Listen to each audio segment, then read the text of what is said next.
Halo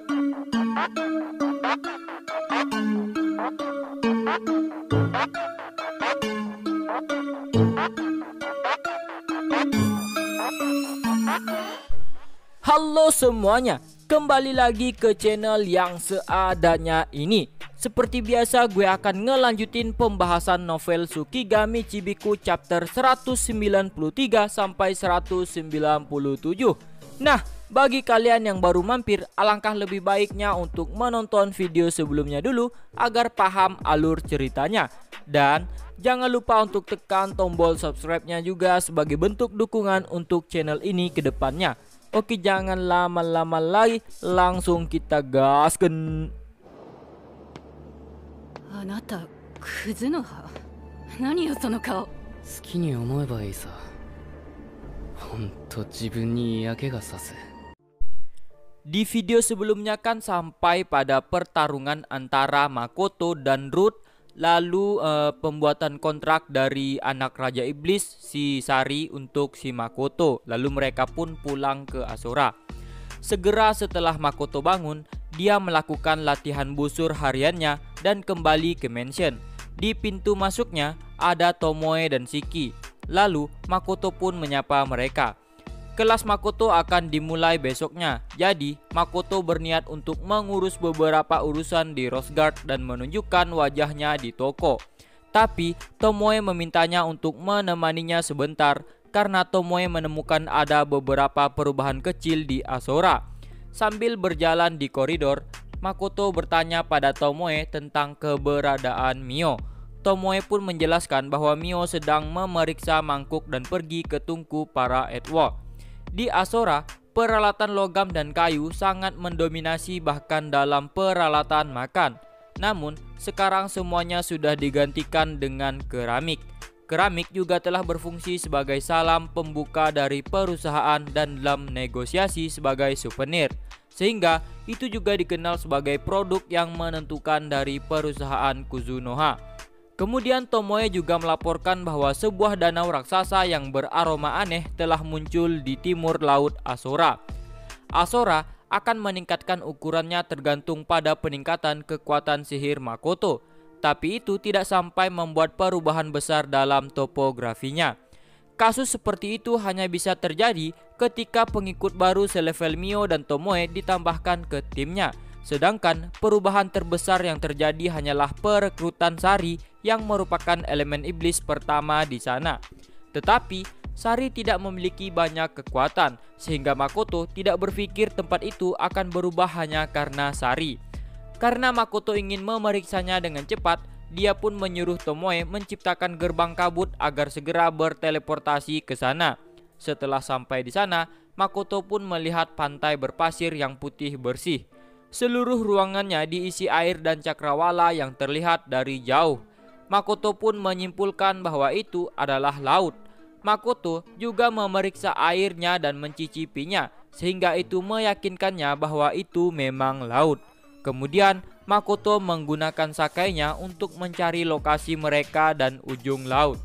Dia menemukan sejumlah pulau dan dinding kabut. Lalu Makoto pun melihat ke arah punggungnya. Di sana dia melihat pantai berpasir berlanjut untuk sementara waktu dan berubah menjadi daratan. Namun yang membuat Makoto terkejut adalah fakta bahwa ada sesuatu yang tidak terdeteksi oleh sakainya di wilayah itu, serta sebuah pohon yang pernah dilihatnya di TV yang tidak pernah dilupakannya. Makoto pun mengaktifkan magic armornya dan menggunakan sakai yang ditingkatkannya saat mendekat. Setelah mendekati dan membaca isinya, Makoto pun terkejut. Tomoe dan Shiki juga berlari ke tempat Makoto berada. Ketika Makoto selesai membacanya sampai akhir, tanda itu pun bersinar terang dan terbang. Itu berisi pemberitahuan dari Susanoo yang menjelaskan bahwa laut dan semuanya itu adalah hadiah darinya dan hadiah dari Daikokuten akan segera datang nanti. Shiki dan Mio yang datang pun segera menanyakan situasi yang terjadi pada Makoto. Lalu Makoto pun menjelaskan situasinya. Namun yang masih jadi pertanyaan Makoto adalah tentang pohon yang diduganya berasal dari dunia sebelumnya. Setelah memikirkan dan mengingatnya, Makoto pun sadar bahwa itu adalah pohon yang disebut pohon naga Sokotra dan ditulis sebagai pohon darah naga yang ingin sekali dilihatnya secara langsung. Itu adalah pohon yang memiliki getah warna merah yang keluar dari batangnya dan berfungsi sebagai obat sehingga disebut pohon darah naga. Mendengar itu, Shiki pun berniat untuk menyelidiki pohon itu, sedangkan Tomoe dia ingin menyelidiki lautnya. Karena ukuran Asora semakin luas, Tomoe pun menyarankan Makoto untuk melakukan seleksi penduduk baru. Makoto pun berpikir untuk melakukan wawancara kembali kepada Gorgon dan manusia bersayap untuk menempati wilayah itu. Makoto juga mengusulkan untuk memanggil kembali ras Al-Elemera. Itu adalah ras peri aneh yang mengendalikan bagian dari roh yang pernah membuat Emma marah.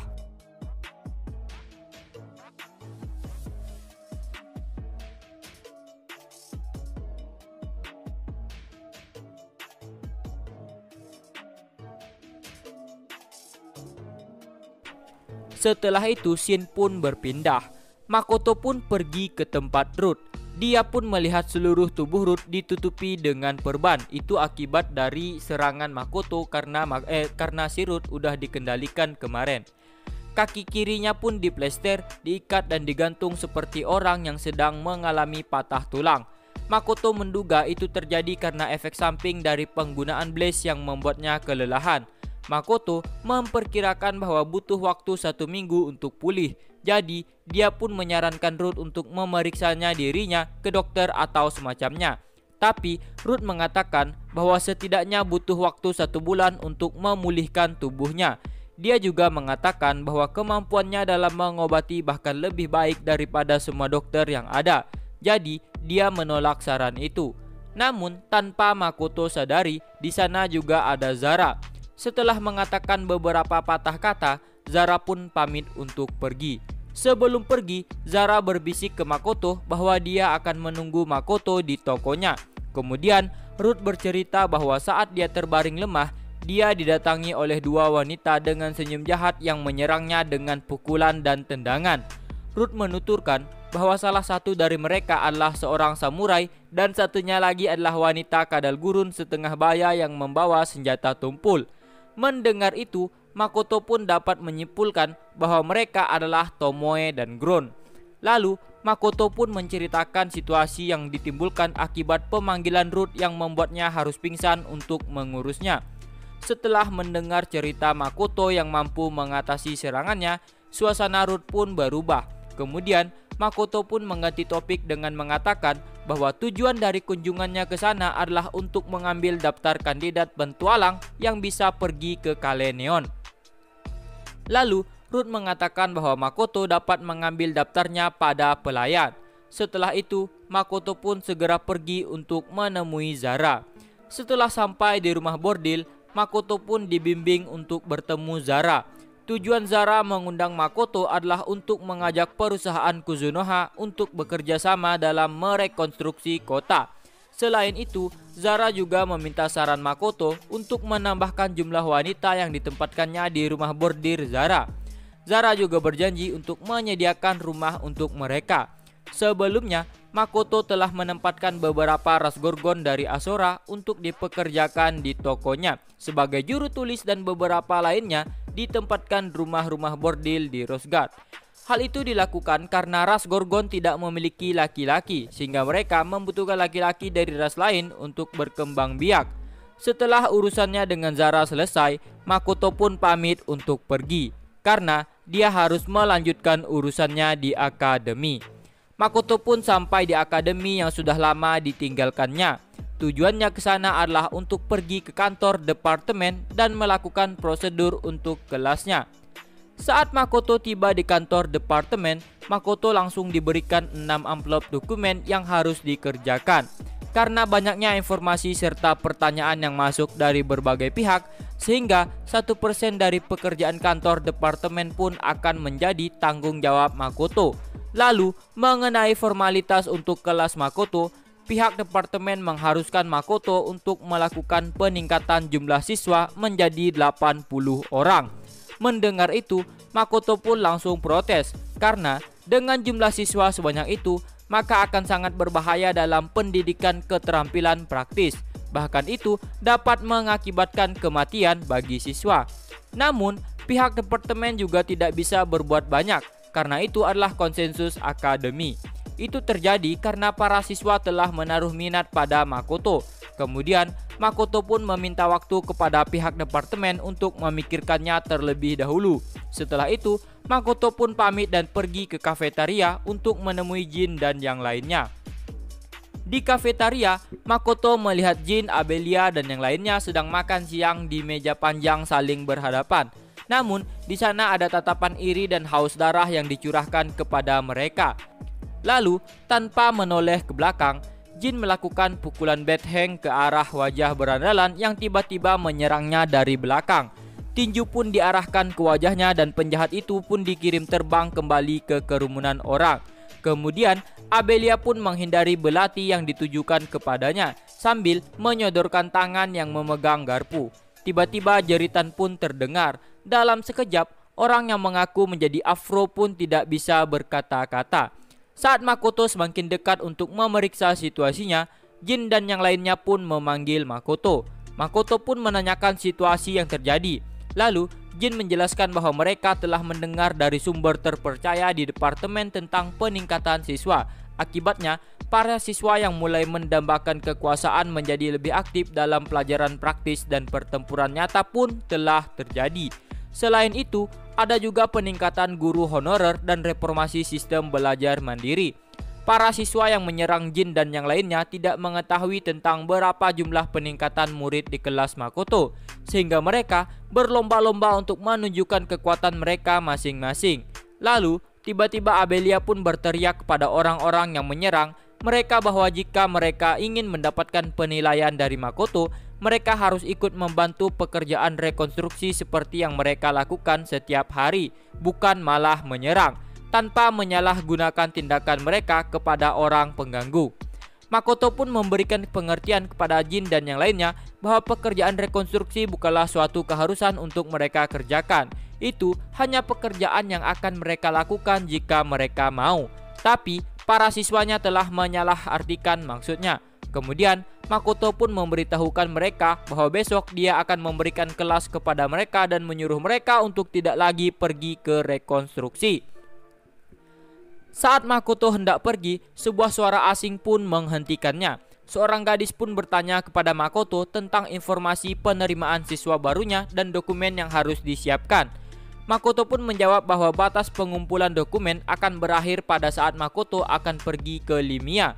Makoto juga menambahkan bahwa dia hanya akan menerima siswa berdasarkan nilai dan kekuatan. Setelah semua urusannya di akademi selesai, Makoto pun kembali ke Asora. Di Asora, Makoto akan pergi ke tempat Emma untuk mengkonfirmasi orang-orang yang dapat dipindahkan sebelum pergi ke laut. Selain Emma, di sana juga sudah ada beberapa orc, lizard dan satu arke serta puluhan peri kecil Al-Elemera. Setelah Makoto datang, Emma pun menyuruh para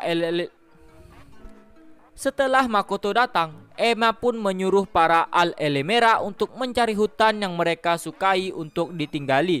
Dan seketika itu, para Al-Elemera pun terbang sekaligus. Kemudian, Emma pun menyerahkan daftar ras yang bisa tinggal di laut untuk diperiksa Makoto. Mereka juga berencana untuk membuat pelabuhan di sana. Lalu Makoto pun memeriksa daftar yang diberikan Emma kepadanya. Di sana ada ras setengah ikan, putri duyung, aneron laut, dan manusia ikun. Di sana ada ras setengah ikan, putri duyung, anemon laut, dan manusia ikan. Makoto pun berniat akan menempatkan mereka semua untuk tinggal di sana. Shin pun berpindah kembali ke Sari. Sari pun menatap bintang-bintang sambil merasakan ketidaknyamanan yang mendalam karena tidak mampu mengatur pikirannya yang campur aduk. Meninggalkan posisinya, dia telah melakukan sesuatu yang mengukir stigma perbudakan ke tubuhnya sendiri. Dia harus masuk jauh ke dalam domain Makoto. Meskipun begitu, Sari tidak dapat melakukan kontak dengan Makoto dengan benar. Sari pun menduga bahwa Makoto adalah raja dari dunia yang berbeda, karena Makoto memiliki ruang sendiri yang disebut Asora. Dari sudut pandang Sari yang tidak mengetahui situasinya, Makoto adalah raja dari dunia paralel dan dia adalah tamu dari dunianya. Sekarang Sari dapat memahami sikap Makoto yang memusuhi Dewi. Sari pikir dengan menjadi teman Makoto, itu akan mencegah Makoto untuk mengarahkan tariknya ke arah ras iblis. Itu sebabnya Sari akan berada di sisi Makoto dan mencoba untuk mengubah emosinya, sehingga dia akan bisa mendapatkan keselamatan. Tapi, jika seseorang dengan kebencian mendalam terhadap ras iblis menjadi teman dekat Makoto, maka akan ada kemungkinan Makoto berbalik dan memusuhi ras iblis. Itulah yang dipikirkan oleh Sari. Walau demikian, Sari sangat mengagumi Asora. Itu karena Asora memiliki tanah yang subur dan penduduk yang beragam. Walau tidak memiliki penduduk yang terlalu ramai, tetapi masing-masing dari mereka memiliki keahlian yang unik dan saling bekerja sama. Selama Makoto mengakuinya, itu akan menjadi proposal bagus yang akan menghasilkan sedikit pengorbanan dan akan membawa masa depan yang damai. Tapi, mempertimbangkan kebencian yang dimiliki ras iblis terhadap human, maka itu akan sulit untuk terwujud. Sari memang berpikir bahwa membuat ras iblis makmur dan menang atas manusia adalah salah satu cara balas dendam. Tetapi, sebagian besar iblis tidak berpikir seperti itu. Tiba-tiba Sari pun mendengar suara Makoto yang memanggilnya. Makoto pun langsung memasuki kamar Sari dan menanyakan keadaannya. Setelah mengkonfirmasi keadaan Sari, Makoto berencana untuk menugaskan Sari untuk memeriksa salah satu ras yang ingin bermigrasi ke Asora. Ras itu bernama Lorelei. Makoto menduga mereka berasal dari ras iblis yang hidup di laut, sehingga mereka berevolusi menjadi ras yang berbeda. Sari pun menjelaskan bahwa di masa lalu memang ada rumah tangga ras iblis yang disebut Lorelei yang telah melarikan diri ke laut dan menghilang. Lalu Makoto pun mengatakan jika Sari mau setelah migrasi Lorelei diputuskan, Sari bisa tinggal bersama ras Lorelei itu karena mereka berasal dari ras yang sama di masa lalu. Kemudian Sari pun bersedia untuk melakukan penyelidikan itu dan akan memulainya besok. Sari masih belum mengetahui nama asli orang yang dikenalnya sebagai Raido itu, karena memang dia belum diberitahu. Sari berada dalam situasi di mana lingkungannya tidak mempercayainya. Sari merasa dia seperti sedang diuji. Setelah itu Shin pun berpindah ke Makoto. Dia memberitahu Shiki atas saran yang dia berikan terhadap Sari. Setelah itu Makoto melihat Emma dan Al-Elemera. Tapi di chapter sebelum-sebelumnya kan dijelaskan kalau Elemera ini biasanya terbang, tapi sekarang dia di lantai. Lalu Makoto pun minta penjelasan dari Shiki mengenai itu. Shiki menjelaskan kalau Al-Elemera sedang mencari tempat tinggal. Mereka berjalan-jalan di hutan dan di hari pertama mereka masuk ke sarang serigala. Bayangkan, Al-Elemera ini adalah ras peri masuk ke sarang serigala. Makoto pun ngerti dengan penjelasan yang diberikan oleh Shiki, karena sebelumnya ada 3 ras kalau nggak salah yang pindah ke Asora jadi penduduk di sana. Setelah semuanya selesai, Makoto pun pergi ke Tomoe. Makoto ingin melihat awan ungu, lalu Tomoe pun membawa Makoto ke bagian timur. Tomoe menunjuk pegunungan yang menjulang. Di sana, dia melihat awan kolonimbus ungu di langit dan ternyata bagian timur yang dimaksud Tomoe adalah gurun yang masuk wilayah Laurel. Nah, setelah puas melihat awan ungu, mereka pun kembali. Setelah itu, Makoto dan Shiki pun berangkat lagi ke akademi. Mereka berada di lapangan terbuka menghadap para siswa. Namun di sini banyak yang menunggu pelajaran dari Makoto. Beda dari yang awal-awal, mereka malah mencemooh Makoto. Tapi setelah kejadian yang terjadi di akademi, mereka jadi antusias dengan itu. Makoto pun langsung mengajarkan kombinasi pertempuran tiruan dan refleksi. Lalu, Jin pun bertanya siapa yang akan melawan mereka dalam latihan itu. Lalu, Abelia pun menebak lawan mereka adalah Shiki dan Makoto. Namun, langsung ditegur oleh Shiki, karena menurutnya itu adalah sifat sombong. Mengapa sombong? Ya, karena mereka telah mengalahkan monster di kejadian kemarin dan menganggap kalau lawan mereka tuh bukan sekelas monster lagi, tapi harus di atasnya. Nah, lalu Makoto pun memanggil bawahannya untuk menjadi lawan para muridnya. Yang dipanggil Makoto adalah Emma dan Agares. Setelah tiba di akademi melalui portal, Emma dan Agares langsung hormat ke Makoto dan langsung minta perintah. Lalu Makoto pun memberi mereka perintah untuk latih tanding. Lalu Shiki pun memulai pertandingannya. Pada saat yang sama, ketika sinyal datang, Jin dan Daena melakukan langkah pertama dan berlari. Daena lebih cepat dengan satu panjang tubuh. Itu adalah kekuatan yang telah dia latih sejak sebelum festival di akademi. Tanpa detail tambahan, itu adalah peningkatan untuk semua statistik. Daena sendiri menyebutnya adalah second stakes. Dia menggunakannya sejak awal. Penjaga belakang tidak bergerak dan sambil berhati-hati terhadap para orc, mereka memulai Arias mereka. Dan ada juga garda depan yang berperan sebagai perisai. Misura berdiri di titik awal. Agares adalah macho yang terlihat seperti massa otot dan sebaliknya, Emma memiliki penampilan yang tidak berbahaya seperti boneka. Dengan pandangan pertama pada mereka, biasanya para murid atau orang-orang umum akan takut atau meremehkan mereka. Lalu, Emma dan Agares pun bekerja sama memulai serangan.